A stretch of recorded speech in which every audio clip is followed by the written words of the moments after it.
Welcome back to the Weekly Headlines. I'm Kevin Hart. I'm Mike Wimmacher. And let's get to the news.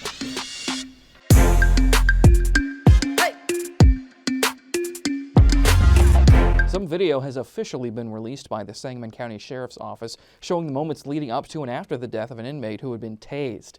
That time frame is important, and I said some as conveniently. There are several gaps in the video where you would have seen the altercation. This was apparently a problem with the jail video system, and they're trying to recover the missing video. But it sounds to me like maybe they should invest in some better cameras before buying this behemoth of a tank that you would only need if RoboCop went berserk. Mayor Jim Langfielder is a man who likes to keep a tight guard on his purse, or I guess European carry-all. After aldermen voted last month on an ordinance that would limit Langfielder's spending authority, Langfielder earlier this week vetoed the ordinance, keeping his spending authority where it is. Aldermen will have a chance to override the veto in 2 weeks, but will need 7 votes to do so. Plus, when they see Langfielder stroll in with his new Gucci carry-all, how could you vote against him? Republican Liz Chaney is very likely to lose her leadership position as she has committed the cardinal sin of not lying about the 2020 election to stroke Trump's ego. However, someone eager to stroke is a notorious opportunist, Elise Stefanik. She isn't as far to the right as Chaney, even calling out Trump in the past and voting against Trump's tax cuts, but she's willing to trade on her personal convictions for a shot at power. Wow.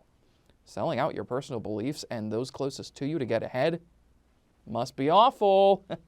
A retired Florida man had a hearing to get his Facebook account back this week, and like most things lately for the retired Florida man, he lost. This angered the retiree and led him to debut his own new website from the desk of Donald J. Trump. At the site, you can read all of the orange grimaces, rants, and ramblings, but let's be honest, none of those are being written at a desk. If he really wanted to be truthful, he would name it From the Toilet During a 2 a.m. Dump, because all that fast food really goes through you.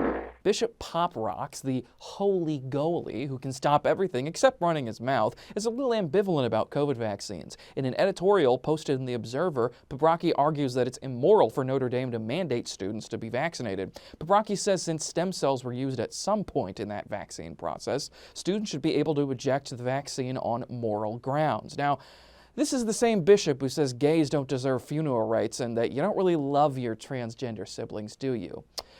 He knows the answer to everything, but can't figure out why people are leaving the Catholic Church. Everyone's favorite alderman. Bruh. Okay, maybe not everyone's favorite, but good old Uncle Joe McMiniman was at it again this week. McMiniman went on at WMAY earlier this week, once again pounding the fire and police pension are going to bankrupt the city drum. McMiniman suggested those pensions should be taxed, which could help offset the pension cost. Joe, word of advice, my friend, you need to find a way to relax a bit. I hear reefer can help with that. 7 months on, and Republicans are still mad at Joe Biden that he won the election. Arizona's pretending it's still November, wanting to recount over 2 million votes. New legislation has been drafted and even signed into law some places intended to suppress minority vote.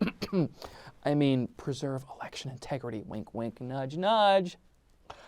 It's like the only way Republicans can win is to rig the system. Chester should be their mascot, since they're a bunch of cheetahs. Oh, hey, whoa. That wasn't that bad of a joke. Stop it. Ow! God. Hey. The hell? President Joseph Ruppelmintz Biden had a classic Biden gaffe earlier this week. In a speech talking about his new infrastructure plan and how he would fund it, Biden said the reason I'm bothering to do this is I keep hearing in the press that Biden's going to raise your taxes. Anybody making less than $400,000 a year will not pay a single penny in taxes. Of course, Biden meant to say not pay a single penny more, but hey, at least he didn't say pay a single hay penny more or we're going to rub 2 wooden nickels together to spark the fire of this here economy, Jack. Bill Maher has devolved from sticking it to the man to yelling, "Get off my lawn," the past couple of years, recently saying watching people on Twitch play video games is a waste of time. It's a little more nuanced than that, but to show you how out of touch he sounds, I'll put it in terms that he can understand. And finally, new rule: if you still watch sports as a grown adult, you're f***ing stupid. Yes, grown men playing recess schoolyard games on television. Don't you have anything else better to do? Yikes, I'm surprised that doesn't put more people to sleep than Bill Cosby. Oh, don't you boo me. You know what? I bet you're all triggered. Chicago White Sox manager Tony LaRussa has been showing his age as of late, particularly this past week when after a loss to Cincinnati Reds, LaRussa admitted he was unaware of the new extra innings rules in Major League Baseball. It's almost like the Sox are being managed by unfrozen caveman lawyer. Your newfangled baseball confuses me. And those are your weekly headlines. I'm Mike Wimmacher. I'm Kevin Hart. And we are out of here!